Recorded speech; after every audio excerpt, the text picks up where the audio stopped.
Howdy, everybody, and welcome to this year's draft preview. My name is Fernando, the Lone Star Halo, joined here by Taylor Blake Ward. If you don't know him by now, we'll introduce him right after this.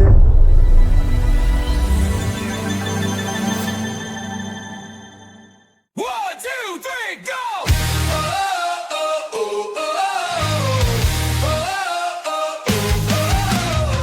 From Texas to Anaheim, we're bringing the heat. Don and Fernando got the news every week.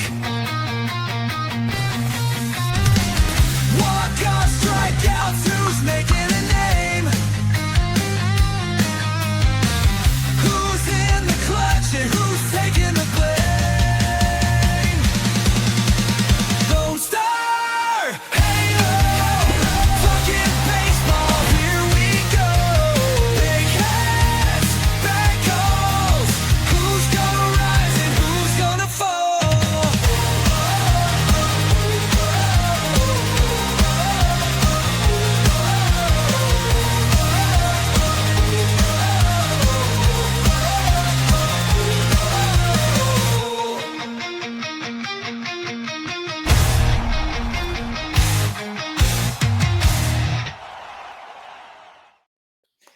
How's it going, everybody? And once again, welcome to the Lone Star Halo podcast. My name is Fernando, joined here by Taylor Blake Ward. You might know him from covering the Angels with Baseball America. Also, The Sporting Tribe, and he is also the author of the book In Search of Millionaires, and he was also the former host of the Locked On Angels podcast. Taylor, am I missing anything there? Tribune, not Tribe. Tribune. My apologies. It's all good, man. It's all good. Yeah, no, I think outside of giving my social security number away, I think you hit it all. Yeah, let's not do that one, though. Yeah. So, no, it's good to be on, man. I every time I jump on with you guys, I get a kick out of your intro because it's just this like mid 2000s pop punk, emo punk kind of thing. Very Texas. And also, I love that you guys added the graphics like very Rick and Morty. So, loved it. Yeah. No, like I said last year, and I'll say again, Randy does a good job with them every single year. So we greatly appreciate him. He loves it because most of our guests will compliment the song. Are you a pop punk guy? Oh yeah, big time. I mean, I like we just went and saw Green Day. Well, I guess that's almost a year ago at this point, but yeah, I mean, I grew up in that stuff, right? Green Day and Blink-182, and like Jimmy Eat World is one of my favorite bands still to this day. Rise Against, I guess, is a little less pop and a little more punk, but yeah, definitely in on it. I loved it. Yeah, that's why Randy sticks with it, because I'm a big Bowling for Soup guy. So yeah, I think because of that, he tries to have a very Bowling for Soup type intro, and he does a good job with it. So I'm a fan of the song. I'm a fan. Yeah. Of course, we brought you on because you're always humble, and you say, well, I don't know about expert, but we always call you a draft expert. And it's also fun to talk baseball with you. You're a great baseball brain. Before we get into kind of talking about the Angels and before we get into the draft, I do want to ask, you've already kind of peeled the curtain back and admitted in years past that you're a Dodgers fan. So I want to ask, what was it finally like to win a, full season World Series? Last year you kind of joked a little bit about, hey, say what you guys want about, the tournament in 2020. But that's not the case anymore. They won a full season World Series. What was that like? So full disclosure on that, I did grow up a Dodger fan. I definitely did. But since I got in the business, I'm a fan of where like my friends work, right? I still enjoy the Dodgers. I enjoyed because I went to Angels games growing up. I went to Padres games growing up. So I enjoyed seeing Angels. I enjoy I never had that like I was never anti-Angels, anti-Dodgers, anti-Padres, anything like that. And now I sit there and it's like most of my friends work for either Kansas City or Minnesota. So I actually cheer for those teams. That said, chopping out. I just saw that. Am I good? Good? Okay. I mean, it was exciting. It was exciting to see a real World Series come through Los Angeles. when I hadn't seen one in my lifetime. I was born in 91, so I didn't get to see 88. You remember, you see all the video and you get excited about it. But yeah, it was exciting to see a championship come through LA on a baseball side. And, being real honest, I think I was more excited about the 02 team, the 02 World Series. And I want to see, I'm a big Southern California baseball guy, so I want to see the Padres do it next. It'd be fun to see. AJ Preller probably deserves one by this point. Yeah, is he one of the longest tenured GMs right now? I was just having that conversation this morning with someone that covers the Padres for us, and I think he's got to be up there because we were talking about Cashman. I think is the longest tenured in New York. I think Cashman's got to be the longest tenured right now. But yeah, Preller's got to be. He's got to be up there. Because Preller's 2015 was his first year? That was the year where they got Matt Kemp and Justin Upton and Will Myers. Sounds right. Yeah, it sounds right. Yeah, because 2016 they hosted the All-Star game, and by then Upton was gone. Mm-hmm. So yeah. Kemp might have been done at that point too. I want to say he was still there in 2016, but because that was the year they traded Drew Pomeranz away, and that was kind of the year where we saw the first iteration of. I don't know if you remember the term hot talent lava when they were, drafting the Renfros of the world and all that. That first wave of prospects that came through. But it's so funny to think about the AJ Preller tenure because, man, peaks and valleys is the only way to describe it. I mean, they got real close in 2022. And contrary to what people would assume, it wasn't because they traded Juan Soto. It was just everything else that came with that team. I wonder if they wouldn't have made that trade, if they would have just gotten closer. I don't know. I mean, obviously we're seeing what James Wood is. C.J. Abrams has been good. Robert Hassel, I never really believed in Robert Hassel a ton. He was never one of the guys I thought was going to be – I didn't think he was a headline for a trade as much as the prospect status kind of guaranteed, merited. But, yeah, I think Washington – I mean – sadly, Mike Rizzo is no longer going to see the fruition of whatever that group does. I really like Mike. I think he's a good guy. I think he's a great general manager. Obviously, he did his job in Washington and got them a World Series at a point. But yeah, I'll be curious to see what that group in Washington does. But I don't think San Diego's. I don't think AJ Preller's looking back wishing he hadn't made that move. I think Juan Soto, you got to try. You got to go for it. Yeah, and there's a lot of people who are like, wow, man, the Padres lost out on that trade. In all fairness, I think they might have won the trade when they got rid of Soto and sent him to the Yankees. So, that's just baseball, right? You got to be able to turn a negative into a positive, and I think AJ Preller was able to do that. So we'll see what comes out of the Padres, but they've been one of the more fun organizations to watch over the last half decade, in my opinion. Yeah, 100%. I mean, they have – one of the most exciting players in the sport, and Fernando Tatis. I think a lot of people aren't talking about Jackson Merrill the way they should. I think Jackson Merrill is, if Freddie Freeman could play center field, I mean, he's absurdly good. So I don't know. I think Jackson Merrill's remarkably special. I think he's the best player on that team, even though they have a guy named Fernando Tatis and they have a guy named Manny Machado who's probably going to the Hall of Fame. Oh, yeah, absolutely, especially after, eclipsing 2,000 career hits. Did you read that story? I forgot who posted it about Jackson Merrill potentially had been in talks in a Shohei Ohtani deal years ago. Yeah, I read those. I dabble with them, but I don't know how factual that was. I don't know if it may very well could have been. I just don't know if it was. I couldn't tell you. So okay, yeah, I guess that was my way of asking, just because I know you got friends in high places. Yeah, I never heard that. I'll just say that. Specifically, I never heard that. I remember at the time because I was playing Sunday League here in Texas with a buddy who was he is still a sports agent for some guys. He had like 6 guys that were in the Padres organization, and he had said that the Angels were receiving phone calls from the Padres. But I mean, what does that mean?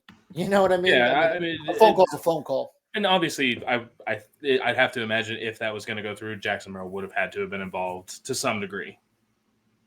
Yeah. I mean, you don't move a guy like Shohei Ohtani, who at that time, and who are we facing currently, is still, the most talented player in Major League Baseball, that would have been some hell of a return for the Angels, one would imagine, especially after now seeing what the Padres were able to get from Juan Soto when they sent him over to the Yankees. But, that's a topic for another day. So continue to talk a little bit of baseball here. The only thing I hate about bringing you on is I have to listen back to our old episodes, and the information you give is great. I just have to listen to my own voice, and I hate that. So, listening to last year's episode, you had made a point in saying that you didn't believe that the draft lottery would do an amazing job of stopping teams from tanking. We had mentioned last year there were some teams. I mean, look at Cleveland last year. They were a playoff team, 2 years ago, and still ended up getting the first overall pick.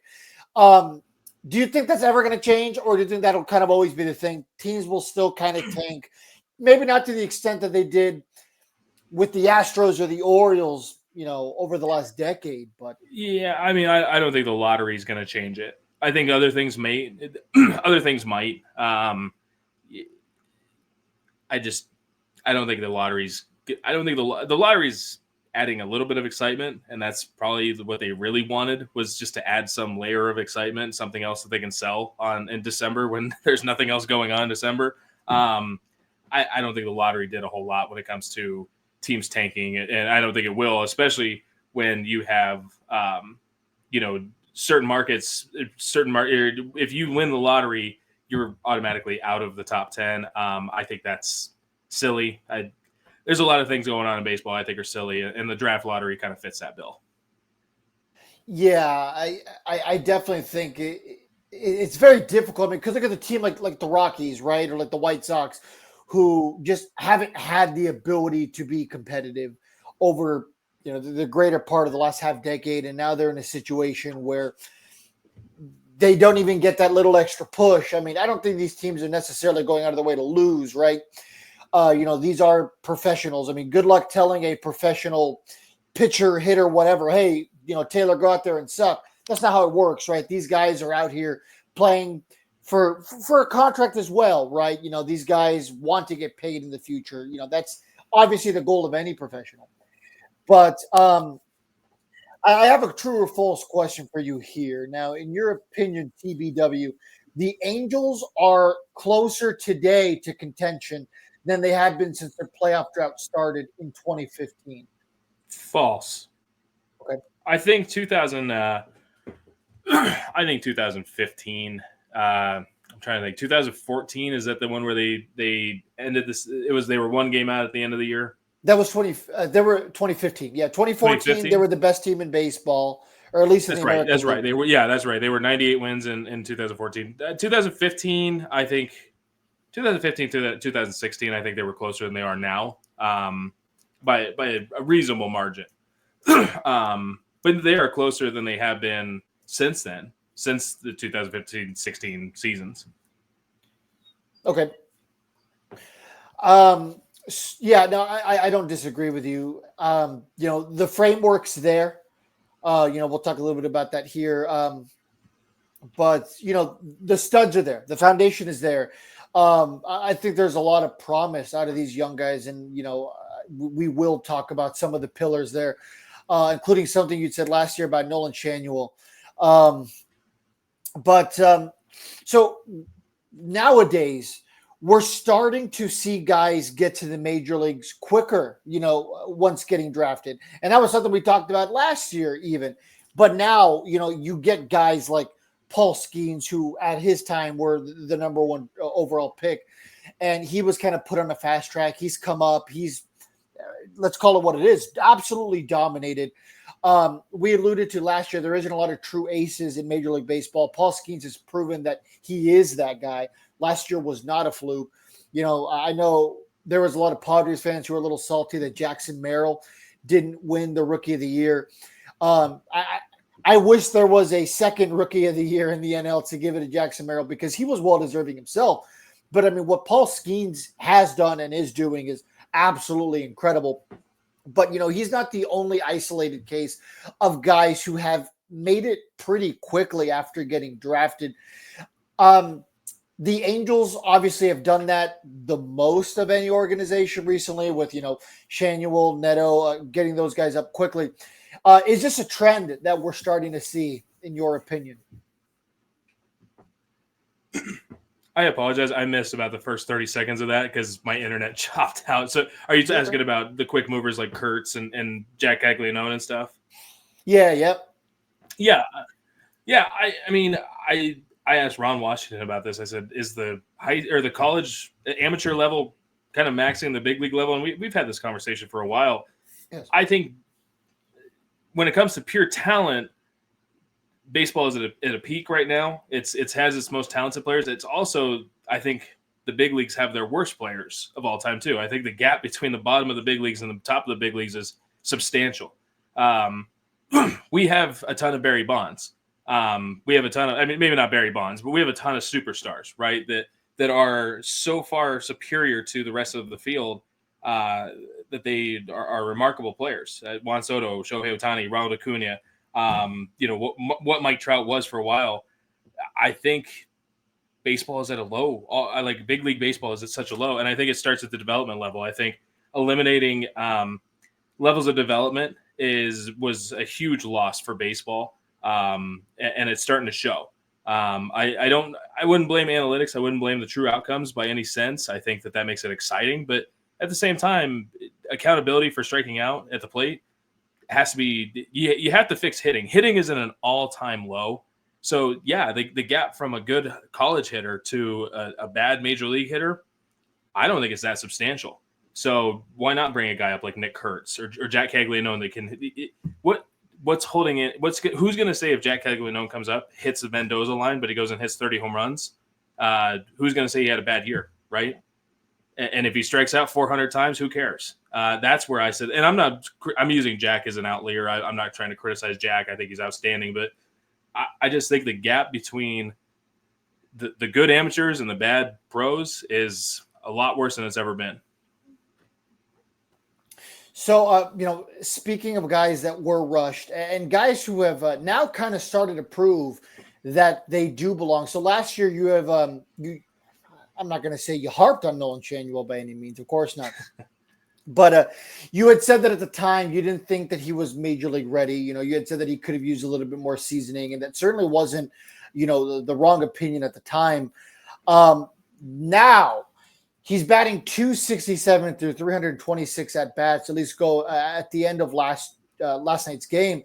In your opinion, has Nolan Schanuel quickly learned and adapted at the major league level, and has he proven that he's definitely earning of his spot right now in the big leagues?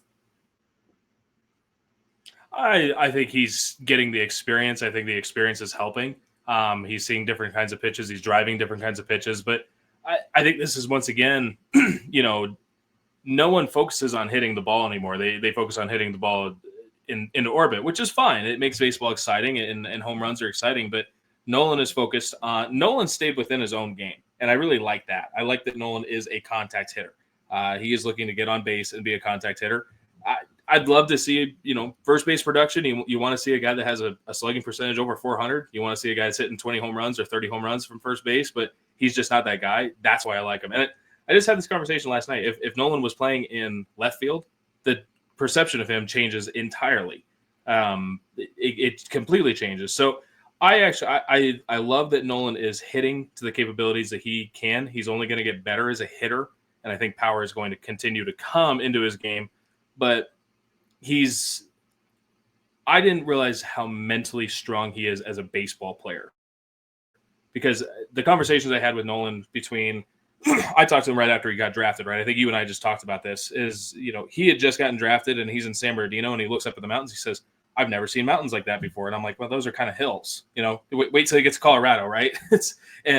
I thought he was so inexperienced in life, but his baseball experience and his baseball mentality really is impressive. And I think that's starting to show is that he is a baseball mind. And I think the one thing I keep seeing with Nolan this year in particular, I think he is starting to become a leader. He's becoming more vocal, both on the field and in the dugout in the clubhouse.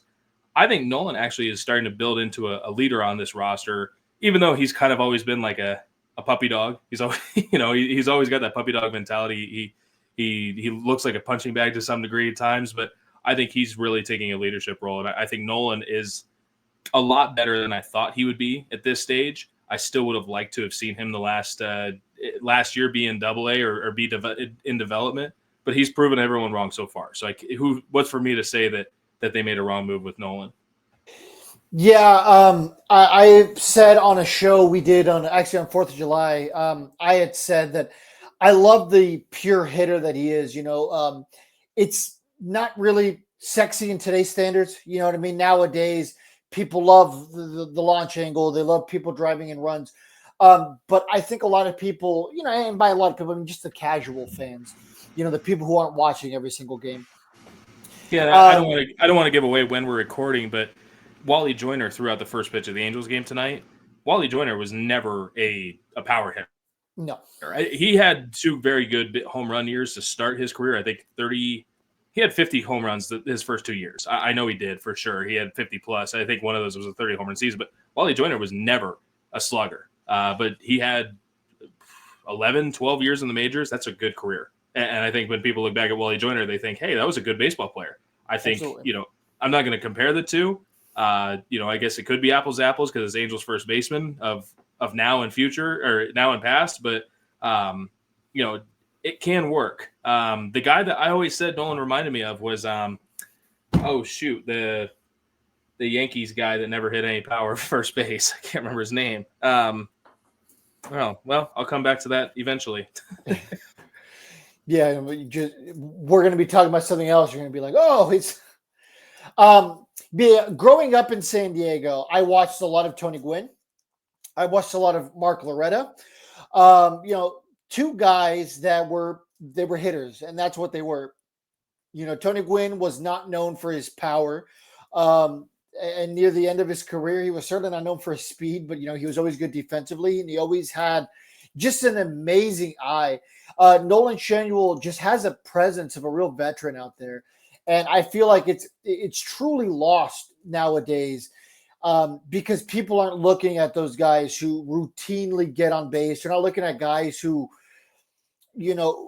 just are willing to always learn and tweak their game constantly. And Nolan Schanuel has proven, at least this early on, that he's willing to change the little aspects of his game. And he's willing to trust his eye. And God, I love that out of him, just because, like I said, it's almost a dying art. It's something that I very much enjoy.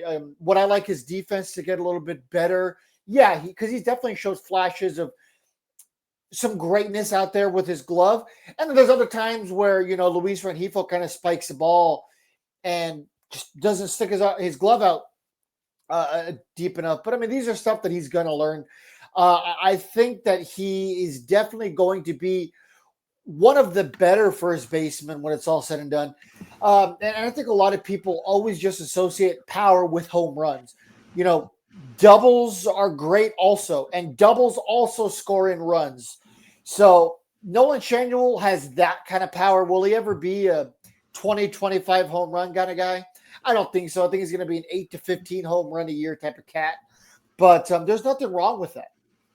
Yeah, I think I'm going to disagree with you to an extent. I think his fielding will improve. Obviously, I just don't think he's ever going to be like anything better than serviceable. I think he's just going to be fine at first base. I don't think he's going to be anything more. And doubles power is great. I look at the gap between what you're doing as how you're hitting for average, and obviously a lot of that has to do with your BABIP. And I apologize, my dog's squeaking the toy a little bit. But right. If you're sitting at a 100 ISO or a 150 ISO, that's going to be rough to profile at first base. And I know that because the thing that's always going to be said is, as good as Nolan is, you can kind of always improve. And that's where Nolan is going to be kind of second tier to whoever the improvement is. That's the way I would worry about it. The guy I was thinking of, by the way, Nick Johnson, Yankees, Nationals, Indians guy, or Guardians guy, career 268 hitter, 399 on base percentage would be tough to match up. But 173 ISO, had 95 career home runs and 800 plus games. I think injuries kind of messed him up, but I think Nolan's going to profile kind of similar to that so long as he stays healthy. Oh, there we go. Sorry, I accidentally clicked You're off good. the screen for a I second. got you. You're good. So now that we're done talking about Nolan Schanuel, so I did want to talk about last year. You have projected at least, so last year when you came on, it was still about 4 weeks prior to the draft. We are obviously now days before the draft, so it's probably a little easier now. We went from 4 weeks to 4 days. Yeah, exactly. So last year, obviously, when I had you on, you hadn't even had your 2.0 story come out yet. You have, as of now, I think you released it yesterday. Mm-hmm. But so as far as last year when we had last talked, you had predicted JJ Weatherholt going to the Angels. Obviously, for anybody who isn't watching, he went 7th, just the pick before the Angels to the Cardinals. So I want to know your opinion on the Angels getting Christian Moore. When it's all said and done, who do you think might be the better, have the higher upside between Weatherholt and Moore? I think they're completely different players. I think JJ's a high contact guy, and I'm always going to kind of lean to the hit tool a little bit over the power tool. But Christian, when you have that kind of power, your upside is going to be immense. So I think they're just different players, but I think they have, both of them are good. Christian's been surprising with he just has to stay in the zone a little bit more. His swing decisions just have to improve. That's going to be something I think is going to stick with him for a while, as he has to improve his swing decisions. His defense has been better than expected, especially at the big league level in particular. But JJ, JJ just made his AAA debut tonight. Sorry for that. Triple last I saw. I really think JJ was going to be the target overall for the Angels last year. I think they were anticipating getting him to a degree as well. I don't think they're upset with Christian by any means. And I was just having this conversation last night. Christian was like, he got taken 8th. He was probably like 12th on my personal opinion, like 12th best player in the draft at the start. And so far, he's been just as good, or just as, he's been just as good as a lot of the first rounders have been. So I think that if you're getting quality production from Christian, it doesn't matter, right? And I think it also guaranteed you that you get a guy like a Ryan Johnson and a Chris Cortez. And Ryan Johnson obviously has done what he's done this year. He's probably the best prospect, performance-wise this year for the Angels. So I think they're happy with Christian. I think if you're comparing JJ Weatherholt and Christian Moore, I think they're just very different players, very, very different players, even though the position kind of fits to a degree, because they're both probably going to be second baseman. Do you think that in terms of all the guys that were drafted last year by Perry in the 2024 draft, do you think that Ryan Johnson is the guy who has the highest ceiling? No, I mean, he's up there. I think they did get some upside arms last year, which I think that's what they've been missing is upside. I don't think they've had a lot of upside in their draft classes lately. And obviously Zach Neto has been great and plenty of upside there. Sam Bachman had upside with the injuries. I think Ryan Johnson has plenty of upside, but I think a guy like Trey Gregory Alford is a big upside bet. It's $2 million signing at the 11th round. And I think Chris Cortez is really tough because they have him in a starting development, which I would do 100%. I would get as many reps and innings with him as I can in standard development. That's the thing the Angels have lacked in for many years at this point, is the standard development. I think Chris Cortez is getting that. His upside is the comparison is Jordan Hicks. And I think Jordan Hicks is such an underrated pitcher right now. I don't know why his market is so low to a degree, but a guy that, you see Jordan when he starts, it's been fairly league average starter, but when he's a closer, he is one of the best best in the game. So I think, I think Christian Moore also has a pretty gnarly ceiling. I can't take that away from Christian. I mean, he's got 30 plus home run a year kind of upside, which is hard to find. And that's why I think the pick was made, is you don't get that kind of power that often. And you take the gamble there. If maybe there's other guys I would have liked more, maybe there's guys I would have liked less, but I understand the gamble with Christian last year completely.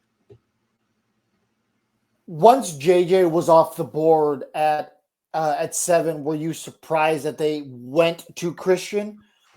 No, they've been linked to Christian, and there was actually some people that said get this guy in the hands of Ron Washington immediately because of their past relationship, because of Ron's talent when it comes to growing an infielder and teaching infield defense. So there was a lot of people that kind of made the connection there, both with agents and others. I wasn't surprised. I'm trying to think of I was just having this in my head the other day, and I think Treyas Savage was a guy I think they at least would have taken a flyer on. James Tibbs that just got traded for he went to Boston for the big hitter, Devers? That one.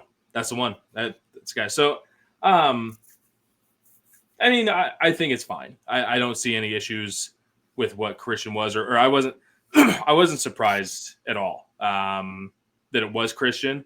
I was a little more surprised it wasn't maybe someone else. Okay. As I talk a little bit about like attending the draft last year, because we had talked last season, you were talking about how fun it is for like the kids, to go up there, have that opportunity, be with the commissioner, kind of soak in, the fruits of their labor, right? These guys work so hard to get there. So I was there at the Major League Draft. Our audience has seen this clip. It'll play in the background. There's no audio to it. But, so I was there as Christian Moore got drafted. I always joke that him and I are like forever married together in this moment. Obviously it's his moment. He's walking up, and as soon as they pan over to the crowd, I'm the first one they see. So, I'll kind of always pull for the guy just for that alone. But I like what I've seen out of him so far at the major league level. He's been, a lot of fun. What we've alluded to is he kind of has that it factor, right? And just being on the fan side of things, this team for the greater part of the last decade, we've started to see it the last couple seasons, but they've kind of just been like the pros in terms of, guys going out there, just kind of nose to the grindstone type guys. But now we're starting to see, the Netos, the Wahapis come up and try to show some real passion. And we've really seen that out of Christian Moore, during the small sip of coffee he had before heading to the IL. Hopefully he's, coming back sooner rather than later. But, the guy's just a real gamer from what, from the small sample size we had up here. He's been a lot of fun to watch. Yeah, I mean, big moments, right? It's the thing I kind of always said with him is concentration, and when he's locked in, he is special. And you've seen it. He's very, very special when he's locked in. I think you got to get more consistency of him being locked in. That's where I would want to see it. But yeah, the late game heroics. First the rookie is the first man in to go face Hunter Brown. That was a fun one. I got to give him that. But he is. There's a lot of flair. There's a lot of excitement, and he's the first one to tell you. And I love that. A guy that has that kind of swagger and that kind of flair, and he has that kind of confidence. I love that. Absolutely love it.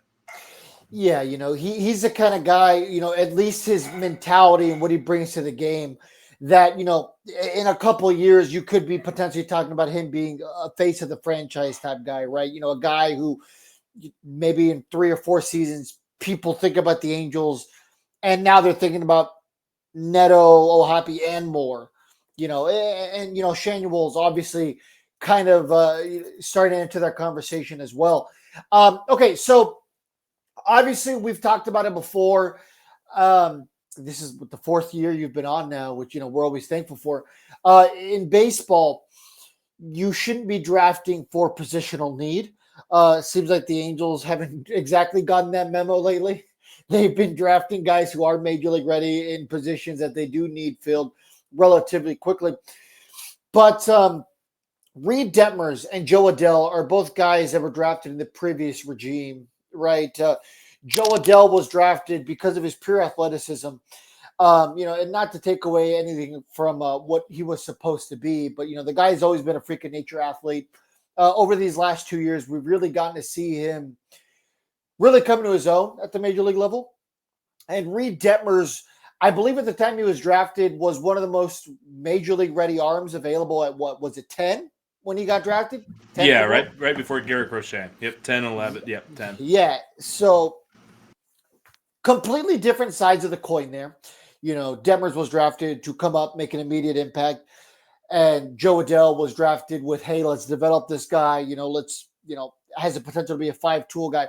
So this is kind of the first time where I feel like both guys are firing in all cylinders, right? Reid Detmers has really come to his own on the back end of the bullpen. Who would have?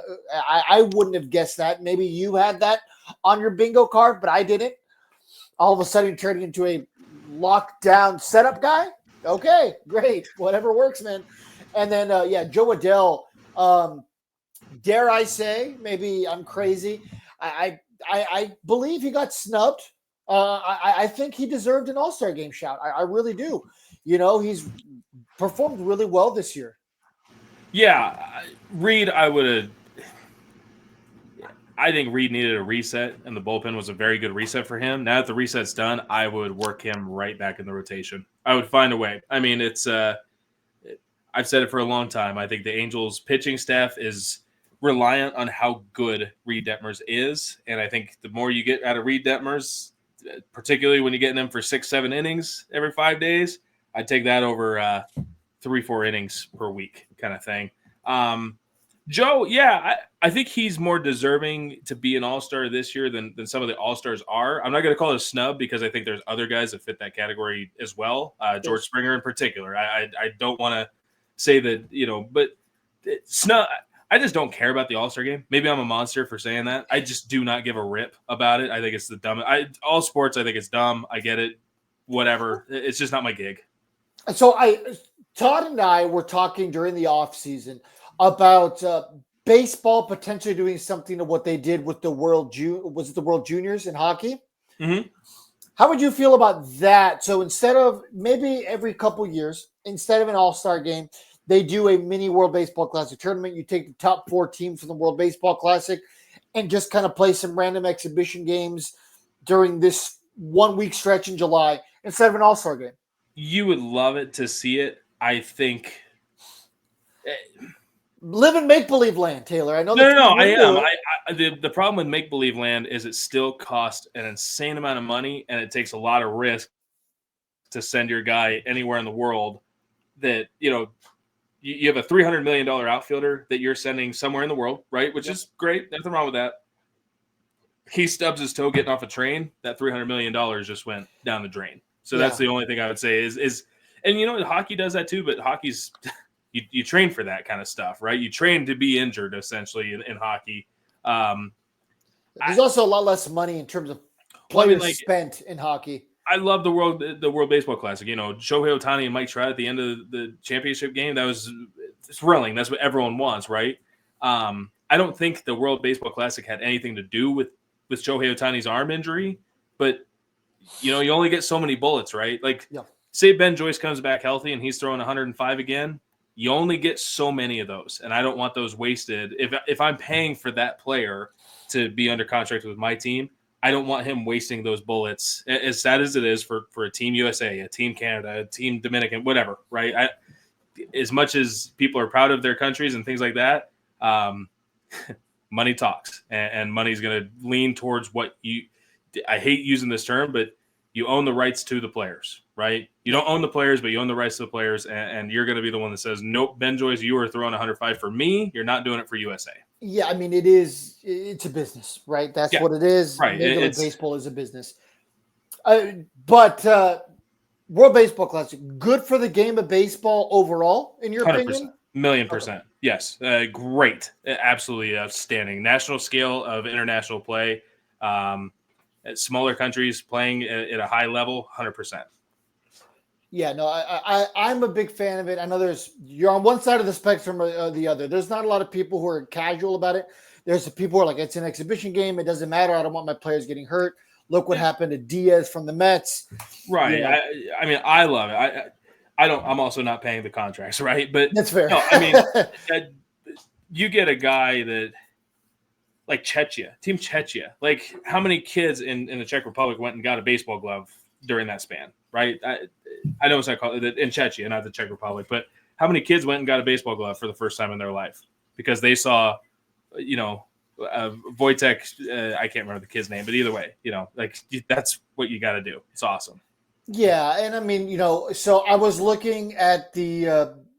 I just what's it called? Put my name like on the list to be notified next when tickets go on sale for the branch here in what is it? Pool C and whatever they call it, Dyken Park now in Houston. And I saw that Brazil qualified, and I was like, wow, there you go, hey, good for them. And then what? Last World Baseball Classic was it? Israel made it, I think, for the first time in their history. So this kind of stuff is good, right? It's baseball definitely has the ability to be a global sport for sure. We've obviously started to see it now in small sample sizes. Obviously, there's the countries where it's always been big, the Latin American countries, and of course Japan, and some of the other Asian countries where baseball is definitely king to say the least. But now we're starting to see Israel and Brazil, some of these other, Great Britain even, some of these other countries that haven't really been known for baseball now get an opportunity at the global stage. This is great for the game. Yeah, and I would like to see players from, with more origins from the land that they're from to play. I know Mexico had a lot of Americans, right? And I'm fine with it. It makes sense. Sometimes you just don't have the product to compete that way. Israel was using a lot of just Jewish American players, which is fine, right? There's nothing wrong with that. But I would like to. Team Czechia was very much a non-American roster, and Brazil. I think Brazil is going to pull. You might pull some Portuguese American players and Brazilian American players, but I think you have enough talent in that group to bring a pretty dominantly Brazilian team to the WBC. Yeah, no, I'm excited to see some of these like rosters fully start to take shape as we get a little closer. So I wanted to obviously talk draft, and we can obviously wrap up with that topic. So the Angels have the second overall pick.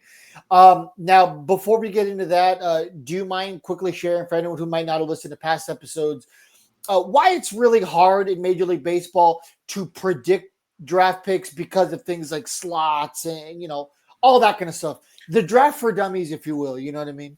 Yeah, the draft for dummies is going to be tough, but you have a certain a bonus pool. This is only in the last 20 years or so, maybe even less, about 15 years, roughly. You have a bonus pool. You can only use what's in your bonus pool with a tick over before you start getting penalties. Loss of picks, it's all taxed. It's fine. But you have to stay within your bonus pool. So you have a slot value per pick kind of thing. You can go over, under. And as long as you go all 20 rounds and you don't go over the allotted bonus pool, you're fine. So sometimes an agent and a player can say, I want X amount, and it alters the position that they are drafted in. It can be positive or it can be negative. Sometimes players don't get drafted if they're, have eligibility beyond that. So the Angels this year, I believe their second overall pick is going to be $10.3 million slot. Something I can't remember off the top of my head, but something, it's 10 plus million. The record bonus for any draftee ever to sign is $9.25 million. So I don't think they're going to send someone signing for slot. You can save a significant amount of money by going under slot with a guy that maybe isn't the second best player in the draft or the first best player in the draft or whatever, right? Maybe it's the eighth best player in the draft, and you can save some money so that you can spend money later and try and push other players for more money to above slot deals later in the draft. Or you can do vice versa. You can go spend all your money on the first round pick, whatever, right? And the one thing that may come into account this year is that if you do not sign your draft pick in the first 10 rounds, you lose that slot value from your total bonus pool. So say, I'll use the Angels as an example because we can. Say they don't sign that second overall pick, they lose $10.3 million of their $16 million that's in their bonus pool, meaning they only have $6 million or whatever it is remaining in their bonus pool. And I'm only using Angels as an example just because of familiarity. Is that going to be a little more? So I didn't know that. So with that being said, our team's going to be a lot more cautious this year instead of just kind of, for instance, a couple of years ago, the Kumar Rocker thing, right, was drafted by, was it the Mets the first go around? Yeah. Didn't sign, ended up going in the next year and is now Ranger, of course. Yeah, it's I don't know how teams are going to play it safe, but there's just more players and agents that are holding out for more money at later times. It's a business. The draft is bad for business because you do not get to dictate who your employer is. Your employer gets to pick you to a degree, which is, the draft is the same in every single league. It's an unfair, competitive thing. And yeah, there is a good chance because a bunch of kids come from California and a bunch of them come from LA. They might have been Dodgers fans that want to sign for the Dodgers as opposed to the Angels. So there's unfair competitive balance. San Diego has a bunch of great players and Texas has a bunch of great players. More people in Dallas. So maybe the Rangers get more guys than the Astros. Maybe there's more people in Washington, D.C. than there are in Baltimore. So maybe the Nationals have more guys signed with them because they like them more than the Orioles. I don't know. But you understand the picture. It's you can't have an open market on the amateur front, but the draft itself is not a great way to fix the problem of an amateur market not letting anyone kind of dictate their own amateur market. Of course. No, that makes sense. So according to your mock draft yesterday, you and MLB.com, according to their latest mock draft, both believe that Liam Doyle, the left-handed pitcher out of Tennessee, are going to be drafted by the Angels. Now, looks like he has done an awful lot of transferring in the span of, 5 seasons? So 10-4, 3.20 ERA last year.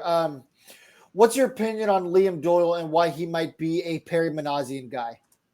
He's a quick mover. I mean, he's got the tools to move very quickly. That's very typical. And also, it's not about what I think; it's about what I hear. Maybe this is reporting, and you're talking about.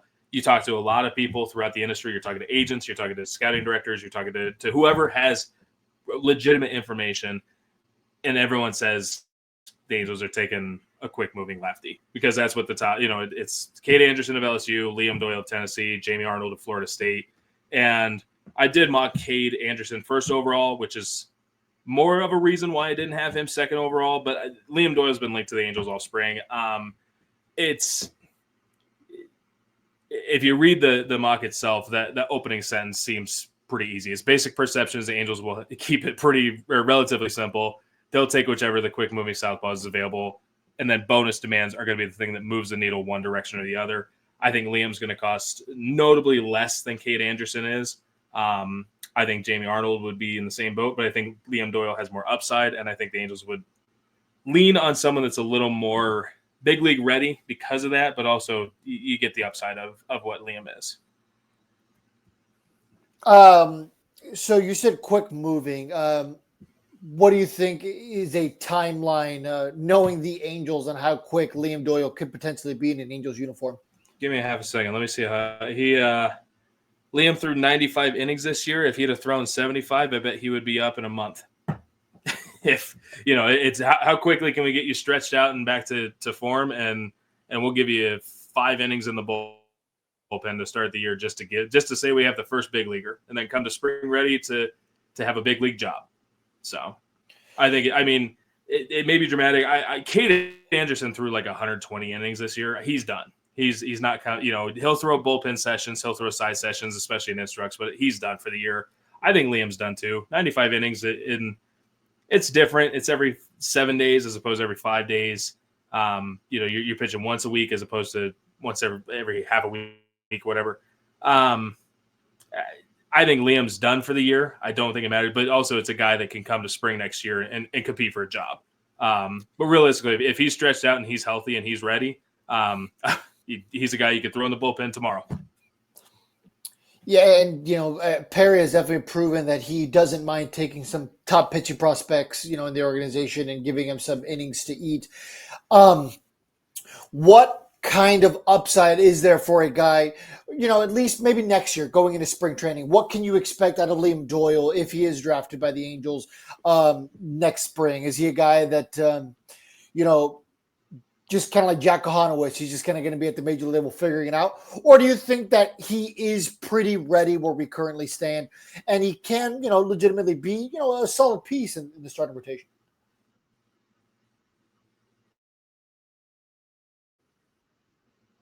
I'm so sorry, Fernando. I lost you on the internet. No, you're fine.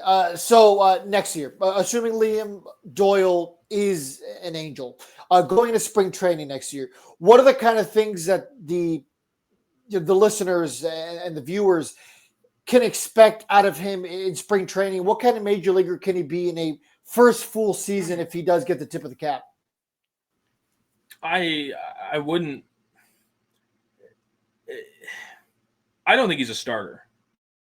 I don't think he's going to be able to start long term. He has to answer a lot of questions to do that, and for those answers to come, it has to come with development because he needs a true secondary and he needs a third pitch as well. He needs to prove that he's a very violent delivery kind of guy. So there's so many questions with Liam Doyle as a starter.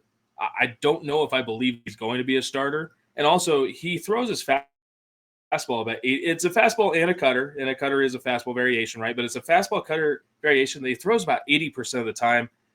Major league hitters can hit a fastball, as good as his fastball is, and he'll get them by some hitters, but major league hitters can hit a fastball. So he needs something else.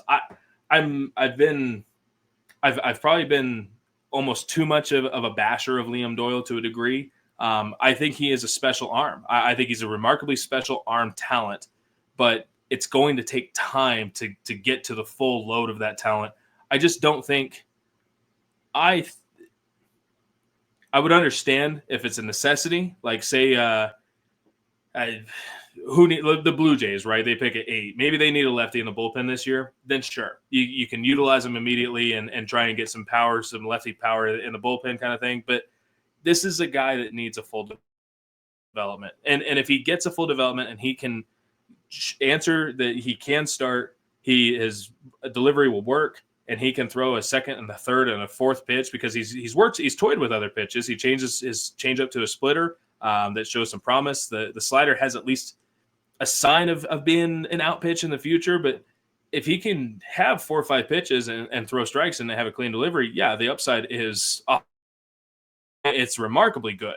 And it's a special arm talent, but it just takes so much time. And I think I don't want to say this like demeaningly, but I almost hope Liam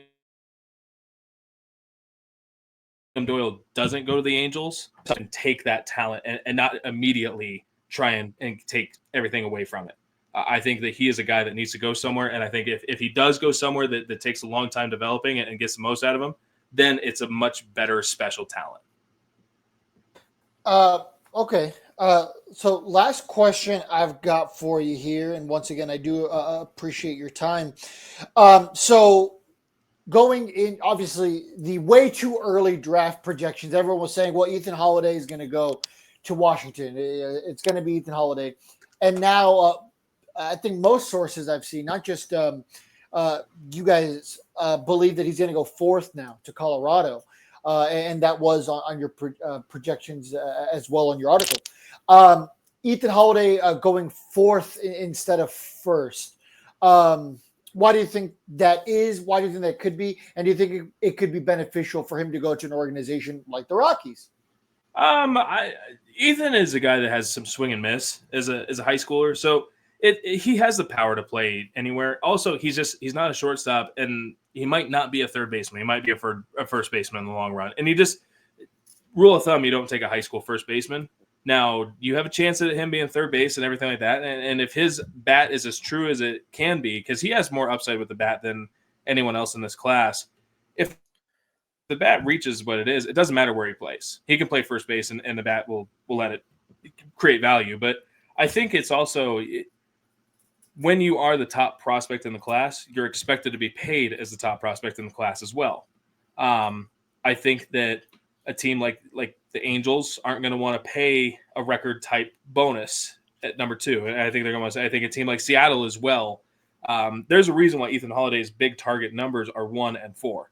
It's because the Rockies are so open about how much they would be willing to pay for that kind of talent, which is fine. And also Washington could afford him more so than anyone else at the top of the draft. And Washington likes him, or they like the scouting department does like him, and Mike Rizzo is gonna, Mike Rizzo is buddies with Scott Boras, and there's no getting away from that.